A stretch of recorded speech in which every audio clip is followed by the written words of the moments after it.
Wave से हिंदुस्तान जूझ करके इस वेव को पराजित करके आज निकल रहा है। वैक्सीनेशन ड्राइव भी चल रही है, मगर आज अखबारों में एक महत्वपूर्ण खबर हम सब ने देखा है। आज हमने ऑक्सीजन को लेकर दिल्ली में जिस प्रकार की राजनीति की गई, उस विषय में एक रिपोर्ट देखा है। आप सब ने देखा होगा कि अप्रैल 25 से लेकर मई 10 तक ये जो समय था, ये जो कालखंड था, उस समय कहीं ना कहीं जो सेकेंड वेव था वो अपने चरम पर था, वो अपने उत्कर्ष पर था। स्वाभाविक रूप से उस समय दिल्ली में हाहाकार मची हुई थी। लोगों को ऑक्सीजन, लोगों को कोविड बेड, इन सब की आवश्यकता थी। मगर आज तक ये विश्वास हम नहीं कर पा रहे हैं कि ऑक्सीजन को लेकर जिस प्रकार की राजनीति अरविंद केजरीवाल जी ने और दिल्ली सरकार ने किया, आज उसका पर्दाफाश हुआ है। कोई ऑक्सीजन को लेकर भी राजनीति कर सकता है क्या? कोई जीवन के साथ खिलवाड़ कर सकता है क्या? कोई इस प्रकार की छोटी राजनीति कर सकता है क्या? ऐसा कभी लगता नहीं था, मगर आज यह सब सत्य हुआ है। जब यह report, interim report of oxygen audit in NCT of Delhi, आपको पता होगा सुप्रीम कोर्ट में केस चला था ऑक्सीजन को लेकर। दिल्ली सरकार ने सुप्रीम कोर्ट में कहा था कि जितनी ऑक्सीजन की रिक्वायरमेंट दिल्ली सरकार की है, केंद्र सरकार उतनी ऑक्सीजन उसे मुहैया नहीं करा रही। इन सब विषयों को सुनते हुए सुप्रीम कोर्ट ने एक oxygen audit panel, supreme court ने यह निर्धारित किया था, सुप्रीम कोर्ट ने इस पैनल को स्थापित किया था। मुझे कहते हुए आज दुख हो रहा है कि उस पैनल के रिपोर्ट में जिस प्रकार का विषय सामने आया है वो चौंकाने वाला है। और वो पैनल का रिपोर्ट कहता है कि जो ऑक्सीजन की रिक्वायरमेंट दिखाई गई थी दिल्ली सरकार द्वारा, अरविंद केजरीवाल जी द्वारा, वो 4 गुना बढ़ा करके दिखाई गई थी। 4 times inflated oxygen requirement by Delhi. 4 गुना बढ़ा करके, जितनी रिक्वायरमेंट थी उसको 4 गुना बढ़ा करके बताया गया। और सबसे दुखद विषय है कि दिल्ली के इस झूठ के कारण, अरविंद केजरीवाल जी के इस झूठ के कारण 12 ऐसे राज्य थे पूरे हिंदुस्तान में जो अफेक्टेड हुए अपने ऑक्सीजन सप्लाई को लेकर, क्योंकि सब जगह से ऑक्सीजन काट करके दिल्ली भेजना पड़ा, क्योंकि अरविंद केजरीवाल जी कह रहे थे उनको बहुत ऑक्सीजन की आवश्यकता है, मगर वास्तविक आवश्यकता उतनी नहीं थी। और 12 राज्य जहां कोविड के बहुत केसेस थे उनको सफर करना पड़ा। उत्तर प्रदेश को सफर करना पड़ा, हरियाणा को सफर करना पड़ा, बाकी राज्यों को सफर करना पड़ा है। आप सोचिए जरा, ये जघन्य अपराध अरविंद केजरीवाल जी ने किया है। मैं कोई गाली गलौज की राजनीति में विश्वास नहीं रखता हूं, मैं आक्षेप की राजनीति में भी विश्वास नहीं रखता हूं, मगर यह सवाल तो हम पूछेंगे ना कि 12 राज्यों के ऑक्सीजन को काट करके आपने यहां केवल अपनी राजनीति के लिए, क्योंकि आप नाकाम हो रहे थे, आप फेल हो रहे थे, आपको कहीं ना कहीं यह ब्लेम शिफ्ट करना था, आपने फॉल्स अलार्म, झूठा अलार्म बजाया, पूरे देश में पैनिक फैलाया कि देखो दिल्ली को किस प्रकार से सौतेला व्यवहार दिल्ली के साथ किया जा रहा है, दिल्ली के साथ स्टेप मदरली ट्रीटमेंट किया जा रहा है। और आपने हरियाणा, उत्तर प्रदेश की सरकारों को गाली दी कि हमें हमारे ऑक्सीजन को रोक ले रहे हैं। आपको याद होगा अरविंद केजरीवाल जी रोज टीवी पे आकर गाली देते थे उस समय कि हमारे ऑक्सीजन को ये रोक रहे हैं। मगर आज मालूम पड़ रहा है कि इन्होंने झूठ बोल के ऑक्सीजन लिया और 12 राज्य उससे प्रभावित हुए। एक शब्द का प्रयोग किया है इस कमिटी ने, जिसके रिपोर्ट को मैंने दिखाया है, इस कमिटी ने, वो शब्द है ग्रॉस डिस्क्रिपेंसी। जो अरविंद केजरीवाल जी ने और दिल्ली सरकार ने ये रिपोर्ट दी थी कि हमें इतने ऑक्सीजन की आवश्यकता है, वो 4 गुना अधिक था। और ये ग्रॉस डिस्क्रिपेंसी था, ये भारी भूल था, क्योंकि सारे वैज्ञानिक दृष्टिकोण से कैलकुलेशन करने के बाद जो कैलकुलेशन सामने आया है वो चौंका देने वाला है। एक दिन का उदाहरण दिया है, ये पेज नंबर 14 में आप देख सकते हैं कितने साइंटिफिक तरीके से एक टेबुलेशन दिया गया है। उस टेबल में कहा गया है कि अरविंद केजरीवाल जी ने डिमांड किया था 1140 मेट्रिक टन का, उनका कैलकुलेशन का तरीका था, उन्होंने अपने तरीके से कैलकुलेट किया और कहा कि हमें 1140 मेट्रिक टन ऑक्सीजन चाहिए। मगर जब बाद में सभी दिल्ली के अस्पतालों से डाटा इकट्ठा किया गया कि दिल्ली के अस्पतालों ने वास्तविक रूप में अपने चरम पर कितना ऑक्सीजन इस्तेमाल किया उस दिन का, तो मालूम पड़ा वो मात्र 209 मेट्रिक टन था। कहां अरविंद केजरीवाल जी कह रहे थे हमें आवश्यकता है 1140 और कहां वो 209 निकला। आप बताइए, 4 गुना बढ़ा करके ये ऑक्सीजन सड़क पे खड़ी रही, ये ऑक्सीजन स्टोरेज प्लेस में ही रह गया। आप सोचिए, अगर यही ऑक्सीजन उत्तर प्रदेश में, हरियाणा में, राजस्थान में, दूसरे राज्यों में इस्तेमाल होता तो कितने लोग बच सकते थे। आप सोचिए, ये अरविंद केजरीवाल जी द्वारा जघन्य अपराध है, ये क्रिमिनल नेग्लिजेंस है, क्रिमिनल नेग्लिजेंस। बंधुगण, इस रिपोर्ट में एक पेसो की रिपोर्ट भी आई है। पेसो की रिपोर्ट को लेकर हमने पहले भी प्रेस कॉन्फ्रेंस किया था। ये petroleum and oxygen safety organisation है, और मैं कोट करता हूं इस रिपोर्ट ने क्या कहा। National Capital Territory NCT of Delhi had surplus oxygen supply which is affecting the LMO supply of other states. जब अरविंद केजरीवाल जी रोज सुबह 12 बजे आके प्रेस कॉन्फ्रेंस करते थे और एक फॉल्स अलार्म और पैनिक करते थे, तो उस समय ऑक्सीजन सप्लाई दिल्ली में सरप्लस थी, कोई कमी नहीं थी, मगर वो मैनेज नहीं हो पा रहा था। कौन सा ऑक्सीजन का सिलेंडर कहां जाना चाहिए, कौन सा क्रायोजेनिक टैंकर कहां जाना चाहिए, ये मैनेजमेंट अरविंद केजरीवाल जी की सरकार करने में नाकाम थी। और तो और आपने देखा होगा, वो सुबह से शाम एडवर्टाइजमेंट में व्यस्त थे। जब पानी सर के ऊपर जाने लगा और अरविंद केजरीवाल जी को मालूम पड़ा कि उनसे गलती हो रही है, तब जाके उन्होंने कहा नहीं, अब हमने क्रायोजेनिक टैंकर के लिए एडवर्टाइजमेंट किया है, हम मलेशिया से मंगाएंगे। बाकी तमाम राज्यों ने एडवर्टाइज करके मंगा लिया था पहले ही। अरविंद केजरीवाल जी बाद में जागे और कहते अब हम मंगा रहे हैं। पूरे दिन एडवर्टाइजमेंट में व्यस्त थे। बंधुगण, आपको मैंने पहले भी प्रेस कॉन्फ्रेंस में बताया था कि सुप्रीम कोर्ट में एक आंकड़ा रखा गया था कि किस प्रकार दिल्ली और मुंबई के बीच में उतने ही केसेस एक दिन का, मई 3 तारीख को मुंबई के अंदर कोरोना पॉजिटिव केस 92,000 थे और दिल्ली में 95,000 थे, दोनों के लगभग बराबर है। मगर मुंबई को जो ऑक्सीजन रिक्वायरमेंट थी वो थी 275 मेट्रिक टन, और दिल्ली ने जो ऑक्सीजन रिक्वायरमेंट अरविंद केजरीवाल जी के माध्यम से कहा वो 900 मेट्रिक टन का था। मुंबई 200 में मैनेज कर सकती है उतने ही मरीजों का, और दिल्ली में 900 मेट्रिक टन। क्यों? केवल इसलिए ताकि आक्षेप लगाया जा सके, मोदी जी को गाली दी जा सके, सेंटर के ऊपर ब्लेम शिफ्ट किया जा सके। इस रिपोर्ट में एक और बहुत महत्वपूर्ण बात है। इस रिपोर्ट में कहा गया है कि कोर्ट के अंदर अरविंद केजरीवाल जी की सरकार ने कहा कि हमने जो कैलकुलेशन किया है ना, ये कैलकुलेशन आईसीएमआर के गाइडलाइन के मुताबिक किया है। मगर आपको जान के आश्चर्य होगा, जब इस टीम ने, ये जो टीम है सुप्रीम कोर्ट की ऑडिट टीम है, जब इस सुप्रीम कोर्ट की टीम ने अरविंद केजरीवाल जी से कहा केजरीवाल जी जरा वो आईसीएमआर की गाइडलाइन की कॉपी हमें सुपुर्द करिए जिससे आपने कैलकुलेशन किया था, तो हाथ खड़े कर दिए जी अरविंद केजरीवाल ने कि हमारे पास ऐसा कोई गाइडलाइन नहीं है। सुप्रीम कोर्ट ने आपने झूठ बोला कि हम गाइडलाइंस के हिसाब से ही बना रहे हैं, और बाद में आप कहते हैं हमारे पास ऐसा कोई गाइडलाइन नहीं है।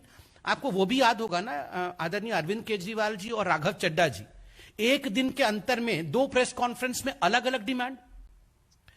7 मई को, पहले तो अरविंद केजरीवाल जी 6 मई को प्रेस कॉन्फ्रेंस करते हैं और वो कहते हैं कि हमें 700 मेट्रिक टन चाहिए। राघव चड्ढा जी उसके कुछ घंटों बाद प्रेस कॉन्फ्रेंस करके कहते हैं कि हमें 976 मेट्रिक टन चाहिए। आप सोचिए जरा, एक ही पार्टी और उन्हीं के मैनेजर्स एक ही दिन में 2 अलग अलग रिक्वायरमेंट बता रहे हैं। ये इस प्रकार की राजनीति इनकी चल रही थी। और बंधुगण, ये राजनीति ऑक्सीजन को लेकर जिस प्रकार से हुआ है, कहीं ना कहीं ये सब कुछ एक षड्यंत्र, एक कॉन्स्पिरेसी और जानबूझ के किया गया है कि किस प्रकार से दिल्ली सरकार जो गलत कर रही थी उसके ऊपर से ब्लेम हटे और ब्लेम शिफ्ट किसी और के ऊपर हो जाए। अरविंद केजरीवाल जी, बहुत दुख के साथ कहना पड़ रहा है, आप लगातार झूठे वादे करते रहे हैं, उन वादों को आप निभाते नहीं हैं, आप केवल विज्ञापन देते हैं और बाद में उसी का ठीकरा किसी और के सर पे फोड़ने का भरसक प्रयास करते हैं। आपने कहा हम तो 30,000 हॉस्पिटल बेड खोल देंगे जी, हम तो घर घर ऑक्सीजन भेज देंगे, सबके घर में ऑक्सीमीटर होगा, किसी को चिंता नहीं करने की आवश्यकता है। मगर हुआ क्या? ना किसी को ऑक्सीजन मिला, ऑक्सीजन होते हुए भी नहीं मिला, बेड आप अरेंज कर नहीं पाए, ऑक्सीमीटर तो छोड़िए, आप तो कोविड टेस्टिंग तक घर में नहीं करा पा रहे थे। तो इस प्रकार का मिसमैनेजमेंट अरविंद केजरीवाल जी की सरकार ने किया था, केवल विज्ञापन और कोई काम नहीं। वैक्सीन में भी ठीक यही कर रहे हैं। हमारे पास नहीं है जी, हमारे पास नहीं है, सब है, पूरा इनके पास वैक्सीन सब मौजूद है। जहां दूसरे राज्य 16 लाख 11 लाख कर रहे हैं, वहीं 50,000 70,000 करके आक्षेप दूसरों के ऊपर लगा रहे हैं। राशन को लेकर राजनीति कर रहे हैं। आज आप समझ रहे हैं कि जो व्यक्ति ऑक्सीजन को लेकर इतना बड़ा झूठ बोल सकता है, वो व्यक्ति राशन को लेकर कितना बड़ा झूठ नहीं बोलता होगा। ऑक्सीजन के बिना तो हम जी ही नहीं सकते। जीवन के साथ खिलवाड़ किया जिस व्यक्ति ने, वो राशन को भी लेकर झूठ बोल रहा है कि मैं तो घर घर देना, कुछ नहीं देना चाहते जी घर घर, ये सिर्फ अपना नाम घर घर पहुंचाना चाहते हैं और कुछ नहीं, खाली विज्ञापन घर घर पहुंचाना चाहते हैं जी, और कुछ नहीं है इनका। One nation one ration card क्यों नहीं आपने लागू किया? बन गया क्या सबका one nation one ration card? बना नहीं है, बनाएंगे भी नहीं, मगर बोलेंगे हर दिन प्रेस कॉन्फ्रेंस करके कि मोदी जी हमें क्यों रोक दिया जी, हमारे से झगड़ा क्यों कर रहे हो? आप इतना झूठ बोल रहे थे, इसका जवाब कौन देगा? आज एक बात कहते हुए मुझे बहुत तकलीफ हो रही है, क्योंकि इस प्रेस कॉन्फ्रेंस को वो परिवार भी देख रहे होंगे जिनके अपने खोए होंगे जयपुर गोल्डन हॉस्पिटल में और बत्रा अस्पताल में। आपको याद होगा इन दोनों अस्पताल में ऑक्सीजन के कारण कई लोगों ने अपनी जान गंवा दी थी, कई परिवारों ने अपने चिराग को खो दिया था। अरविंद केजरीवाल जी, आप जिम्मेदार हैं उसके लिए। जिन लोगों ने अपने अपनों को जयपुर गोल्डन और बत्रा अस्पताल में खोया था ना, आज ये रिपोर्ट चिल्ला चिल्ला कर कह रही है अरविंद जी कि आप उसके लिए जिम्मेदार हैं, यू आर रिस्पॉन्सिबल। और आज मैं गुहार करता हूं, मैं धन्यवाद करता हूं सुप्रीम कोर्ट का, सर्वोच्च न्यायालय का, कि हमेशा सर्वोच्च न्यायालय में न्याय मिलता है। और जिस रिपोर्ट को आज सर्वोच्च न्यायालय के पटल पर सबमिट किया है, उसी सर्वोच्च न्यायालय के एक पैनल ने वो हकीकत को बयां करता है। और हम पूरी तरह से आशा करते हैं कि सर्वोच्च न्यायालय में अरविंद केजरीवाल अकाउंटेबल ठहराए जाएंगे। जो क्रिमिनल नेग्लिजेंस अरविंद केजरीवाल ने किया है, उसके लिए वह अकाउंटेबल ठहराए जाएंगे और उनको पनिशमेंट, उनको दंडित किया जाएगा, क्योंकि यह छोटा विषय नहीं है, यह जान के साथ खिलवाड़ है। 100% एडवर्टाइजमेंट एंड 0% कोविड मैनेजमेंट, ये फॉर्मूला पे अरविंद केजरीवाल काम करते हैं। 100% एडवर्टाइजमेंट। अखबार खोलो जी, हर अखबार में एक पूरा पूरा पन्ने का एडवर्टाइजमेंट रहेगा। अरविंद केजरीवाल जी खड़े हैं, मैं घर घर पहुंचा रहा हूं जी, मैं सबके घर में वैक्सीन पहुंचा दूंगा, सबके घर में ऑक्सीजन पहुंचा दूंगा, सब बेड खोल दिया है हमने। सुबह से टीवी ऑन करो, रात तक टीवी पे अरविंद केजरीवाल, 1000 करोड़ खर्च किया है, मगर यही सब किया है। 100% एडवर्टाइजमेंट, 0% मैनेजमेंट। और सबसे बड़ी बात, 4 टाइम्स झूठ, 4 गुना झूठ बोला है ऑक्सीजन को लेकर, 4x झूठ, 4 गुना झूठ। हमने छोटे मोटे मतलब झूठ लोग बोलते होंगे, मगर 4 गुना झूठा, ऐसा तो हमने कभी सुना नहीं था। पहली बार हिंदुस्तान की राजनीति में 4 गुना झूठा साबित हो रहे हैं अरविंद केजरीवाल जी, और ये छोटी बात नहीं है। मुझे लगता है अरविंद केजरीवाल जी को निकलकर जवाब देना होगा। एक छोटा सा क्रोनोलॉजी मैं यहां बता देता हूं, आप सब जान पाएंगे कि कैसे यह षड्यंत्र रचा गया। 7 मई को अरविंद केजरीवाल जी ने ऑक्सीजन ऑडिट को अपोज किया। आपको याद होगा सुप्रीम कोर्ट ने कहा था ऑक्सीजन ऑडिट करना है। 7 मई को केजरीवाल जी ने उसको अपोज किया कि हम ऑक्सीजन ऑडिट नहीं चाहते हैं। 9 मई को सुप्रीम कोर्ट ने ऑडिट पैनल अपॉइंट कर दिया, जो जिसके विषय में आज हम बात कर रहे हैं। 9 मई को अपॉइंट हुआ ऑडिट पैनल। 13 मई को सिसोदिया जी ने प्रेस कॉन्फ्रेंस करके कहा नहीं, सरप्लस ऑक्सीजन दिल्ली के पास आ गई है, अब हमें ऑक्सीजन की कोई आवश्यकता नहीं है, जो ऑक्सीजन जहां है वहीं रुक जाओ, जो स्टोरेज सेंटर में ऑक्सीजन था आप सब वहीं रुक जाओ और ऑक्सीजन की आवश्यकता नहीं है। वाह, मतलब ऑडिट जैसे ही सुप्रीम कोर्ट ने ऑर्डर किया, आप तुरंत बोलते हैं हमारे पास सरप्लस ऑक्सीजन है। और 24 जून को अर्थात कल ये रिपोर्ट सबमिट होती है सुप्रीम कोर्ट में, जहां बताया जाता है कि 4 गुना बढ़ा करके ऑक्सीजन सप्लाई बताया गया था दिल्ली का। तो ये सब कुछ सोच समझ करके अरविंद केजरीवाल जी, जानते थे, अनजाने में नहीं, जानबूझकर मोदी जी पे हमला करने के लिए किया। लोग जान भी गंवाए हैं, और मुझे लगता है अरविंद केजरीवाल जी को उन बच्चों का उत्तर देना पड़ेगा जो बच्चे आज दिल्ली में यतीम हो गए हैं। अरविंद जी, आपके इस क्रिमिनल नेग्लिजेंस के कारण न जाने कितने बच्चों ने अपने मां बाप को खोया है, इसका जवाब कौन देगा? मैं सिर्फ इतना अंत में कहना चाहूंगा, मनीष सिसोदिया जी, आप थोड़ी देर के बाद प्रेस कॉन्फ्रेंस करके ये मत कहना कि हमें गाली देते हैं जी ये लोग। ये गाली नहीं है, ये अकाउंटेबिलिटी है। ये पूछ रहे हैं सवाल, और बहुत प्यार से सवाल पूछा है, कोई गाली गलोच नहीं। लोगों की जाने गई हैं, इसकी जवाब अरविंद केजरीवाल जी आप देंगे। धन्यवाद मित्रों।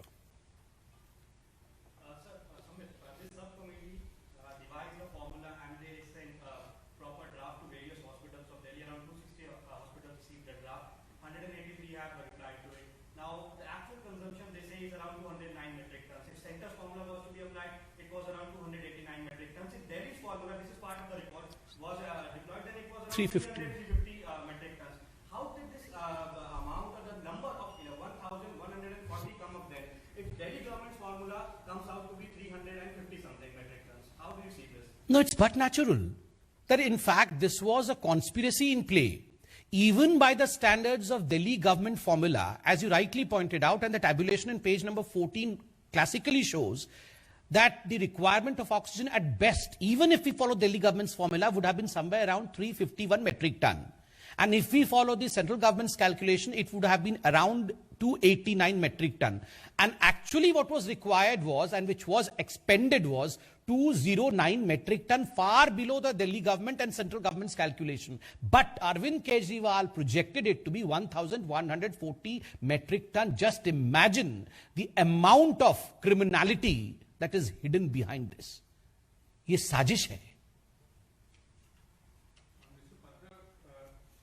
Even now, the new guideline provided by the Delhi government department says that all the hospitals 25 bed plus needs to have their own setup for oxygen, which is technically not possible. That is the reason why the hospitals have not set up their oxygen plants as of now, leaving aside the major ones.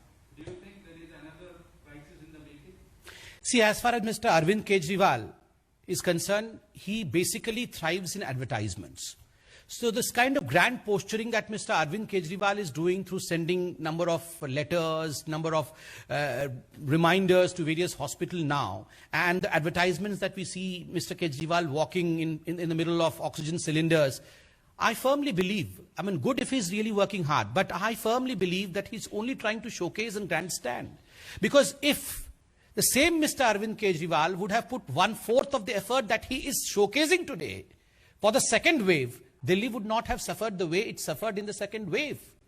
Because Mr. Arvind Kejriwal was unprepared for the second wave, despite the warning by the central government, and because he was only consumed in advertisements, he failed in his duty, and to cover up his mistakes, all he tried was to shift the onus to the central government. And that too, in a criminal way. That too, by playing with the lives of poor people of Delhi and 12 other states also. कुछ दिन पहले report आई थी संबित जी, जिसमें ये भी कहा गया था कि केजरीवाल सरकार ने जहां से ऑक्सीजन आ रही वहां कहा कि आप थोड़ा देर में ऑक्सीजन भेजिए क्योंकि यहाँ पे स्टोरेज की कमी है। तो जब उन्हें पता लगा कि स्टोर नहीं कर पा रहे अस्पतालों में, उनके पास जो स्टोरेज फैसिलिटी पर उन्होंने काम नहीं किया था, उसके बावजूद ज्यादा ऑक्सीजन की मांग करते रहे। तो यानी यहाँ पे कह रहे हैं कि ये पूरा सोच समझ के किया गया है, स्टोरेज भी नहीं था, ज्यादा ऑक्सीजन मंगाने की केंद्र सरकार को। देखिए, पेसो रिपोर्ट को लेकर हमने भी आज भी बताया, पहले भी प्रेस कॉन्फ्रेंस किया था, और ये मुख्य अखबारों में डिटेल में छपा था कि जिस तरह से सुप्रीम कोर्ट ने जब ऑक्सीजन ऑडिट की बात की, तुरंत उसके 2 दिन बाद 9 तारीख को सुप्रीम कोर्ट ने ऑक्सीजन ऑडिट की बात की, और 13 तारीख को दिल्ली सरकार ने और मनीष सिसोदिया जी ने प्रेस कॉन्फ्रेंस करके कहा कि अब हमारे पास सरप्लस ऑक्सीजन है, अब हमें ऑक्सीजन की आवश्यकता नहीं है। और जिन जिन सप्लायर्स के पास ऑक्सीजन थे दिल्ली के, और वो ऑक्सीजन दिल्ली आने थे, उनको रोक दिया गया कि आप भेजो मत, हमारे पास स्टोरेज भी नहीं है और हमारे पास सरप्लस है। तो देखिए, ये और आपको चाहिए तो उन राज्यों को दे दो जहां जरूरत है। तो ये जब उनको पता चल गया कि सुप्रीम कोर्ट अब जांच बैठा रही है, अब ऑडिट में सच्चाई सामने आ जाएगी, तो जितना हमने अभी तक भूल किया है उतना तो कर दिया है, आगे और पकड़ में आ जाएंगे तो मुश्किल हो जाएगा। उन्होंने तुरंत ऑक्सीजन लेना बंद कर दिया। कहीं ना कहीं ये सिर्फ सोचा समझा कॉन्स्पिरेसी और षड्यंत्र था कि हम किस प्रकार से मोदी जी को बदनाम करें, किस प्रकार केंद्र सरकार के ऊपर कीचड़ उछारे और इसका राजनीतिक बेनिफिट लें। कोरी राजनीति थी, ये सियासत था, ऑक्सीजन पे सियासत।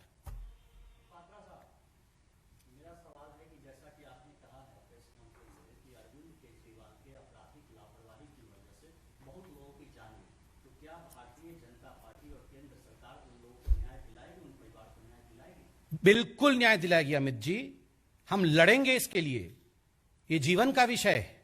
हम बिल्कुल उन लोगों के साथ जिन्होंने अपने परिवार से अपने प्रियजनों को खोया है, उन बच्चों के साथ जो यतीम हुए हैं, उनके साथ खड़े हैं और उनके लिए हम कहीं भी लड़ना पड़े हम बिल्कुल लड़ेंगे। और एक पार्टी के नाते नहीं, हम सेवा ही संगठन करने वाले लोग हैं, बिल्कुल सेवा भाव के साथ हम लड़ेंगे, कोई राजनीति नहीं, और हमेशा हम उन लोगों के साथ खड़े होंगे, न्याय उन्हें दिलाएंगे। Yes Paulami.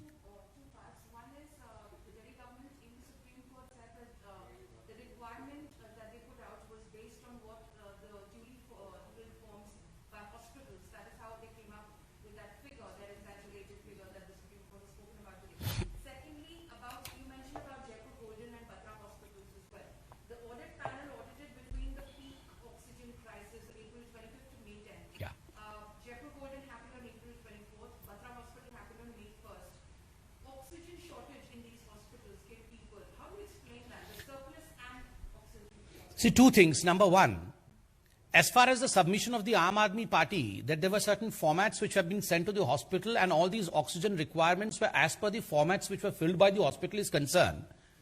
In this, two things are extremely important. Number one, remember there is a formulation by the central government as well as the Delhi government. There was a formulation on which the oxygen is being calculated across the country. Mumbai calculated with this formulation and in fact managed everything well. While in Delhi, Mr. Arvind Kejriwal's government submitted on the floor of Supreme Court that there was a formulation of Delhi government which was guided by the ICMR guidelines, but later failed to submit any such guideline to the audit team, meaning that in fact they were only falsifying and falsely putting things in front of the Supreme Court. And secondly, very importantly, if you would see the page number 14 of the audit panel's report, you would realize that about 4 hospitals had sent erroneous report in the formats. And when, in fact, the errors were corrected, huge amount of falsities were found in these reports, and these are Delhi government hospitals also. So I believe that there has to be a scientific basis. It has to be objectively assessed. There cannot be a subjective assessment as far as oxygen requirement is concerned. And number two, as far as the dates of Batra and Jaipur Golden Hospital's unfortunate incidents are concerned, I would say the dates don't matter. The intention of the government matters. Since the intention of the government between April and May 10th, April 25 and May 10, the intention is quite clear now after the audit panel report. We can extrapolate the same intention to the dates of Jaipur Golden and Batra Hospital's unfortunate incident, because it was mismanagement of oxygen distribution by the Delhi government. I mean, had the oxygen been really distributed in a proper manner, both these hospitals would not have seen these deaths, as in fact told by their CEOs. Both Jaipur Hospital's advocate, in fact, on record, on the floor of Supreme Court, agreed to the fact that it was because of the failure of the nodal officers of the Delhi government and confusion of Delhi government. And Dr. Gupta from Batra Hospital also in fact testified the fact that it was because of the mismanagement of the Delhi government that all this has happened in their hospital.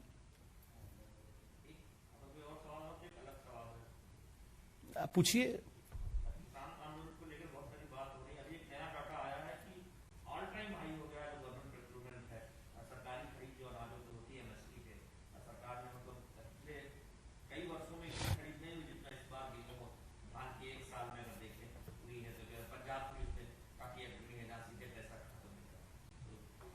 देखिए, इसमें कोई दो मत नहीं है। जहां तक नरेंद्र मोदी जी की सरकार का सवाल है, किसानों को लेकर जिस प्रकार की उदासीनता इससे पहले की कांग्रेस सरकार ने दिखाई थी, उन सभी उदासीन नीतियों को दूर करने का काम प्रधानमंत्री नरेंद्र मोदी जी ने किसानों के लिए किया है। खुद प्रोफेसर स्वामीनाथन, जिन्होंने एमएसपी के विषय में इतने वर्षों से कहा था कि मैं चाहता हूं कि एमएसपी बढ़ाया जाए, उनके स्वप्नों को भी साकार करने का काम नरेंद्र मोदी जी ने किया। और ये स्वामीनाथन जी ने एक आर्टिकल के रूप में बड़े अखबार में भी लिखा है। और आज जिस प्रकार खाद्यान्न का प्रोडक्शन ये पूरे इंडिया में रिकॉर्ड हाई पे है, और केवल प्रोडक्शन ही नहीं, बढ़े हुए एमएसपी पर उसकी खरीदारी यह भी रिकॉर्ड हाई पे है। और पंजाब और हरियाणा दोनों राज्यों से जिस प्रकार से सर्वाधिक प्रोक्योरमेंट किया गया है, यह भारतीय जनता पार्टी की जो सरकार है केंद्र में, उसके नियत को स्पष्ट रूप से दिखाती है कि ये किसान के साथ खड़े होने वाली सरकार है। मेरे ख्याल अमन जी, यस।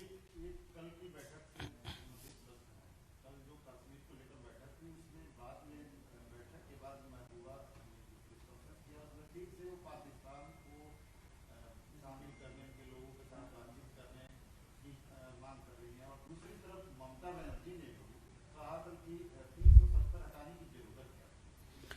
देखिए, मुझे लगता है ये एक बहुत गंभीर मसला है और इस मसले पर आदरणीय प्रधानमंत्री जी ने खुद ट्वीट करके हम सबको जानकारी दी है और इस पर मैं इससे अधिक कुछ नहीं कहना चाहूंगा। प्रधानमंत्री जी ने जब खुद बैठक को एक गार्डियन के रूप में, और लोगों ने कहा कि बहुत ही अच्छी बैठक रही, शानदार बैठक रही, एक बहुत अच्छे कंड्यूसिव एटमॉस्फेयर में 3.5 घंटे की बैठक चलना, और ये जो डायलॉग है 3D को लेकर हुआ है, डेमोक्रेसी, डिलिमिटेशन और डेवलपमेंट, और इन 3D से जो 4th D होगा वो बहुत महत्वपूर्ण है, वो है डिग्निटी। किस प्रकार से डिग्निटी के साथ जम्मू कश्मीर के लोग सर उठा करके आगे बढ़ सके, उसके लिए प्रधानमंत्री जी ने चिंता की है। स्वाभाविक है, हम सब उसका स्वागत करते हैं और सबसे बड़ी बात है सभी ने इसका स्वागत किया है पूरे देश में। मुझे लगता है इसमें इससे अधिक कुछ कहने की आवश्यकता नहीं है। धन्यवाद मित्रों।